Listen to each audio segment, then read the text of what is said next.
বারাকাতুহু। সম্মানিত উপস্থিতি, আপনারা জানেন আল্লাহ যখন চায় তখনই ইসলামী বিজয় নিশ্চিত হয়। আমাদের কাজ হলো ময়দানে আমাদেরকে থাকতে হবে।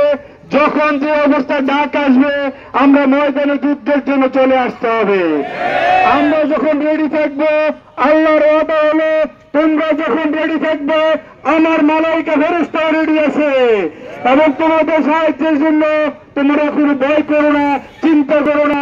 আমার তরফ থেকে বিজয় তোমাদের সুনিশ্চিত এবং বিজয়ের গ্রাণ আমরা পাচ্ছি ইনশাআল্লাহ। আমরা বিজয়ের গ্রাণ পাচ্ছি আলহামদুলিল্লাহ। আসুন সকলে মিলে তৌহিদি জনতা শুধু জামাত ইসলাম নয়, প্রত্যেকটা মুসলমানের ফরজ হলো দিন কায়েম করা, কোরআনের আইন বাস্তবায়ন করা। আমরা সবাই ক্ষুধার্ত আহ্বান করব, আসুন সকলে মিলে একটা মানবিক বাংলাদেশ গড়ার জন্য আমরা ইসলামের পতাকা চলে এসে এটা মানবিক বাংলাদেশ উপহার দেয় বাংলাদেশের মানুষকে। আসুন এই কথা বলে আমার বক্তব্য শেষ করছি। আসসালামু আলাইকুম ওয়া রাহমাতুল্লাহি ওয়া বারাকাতুহু।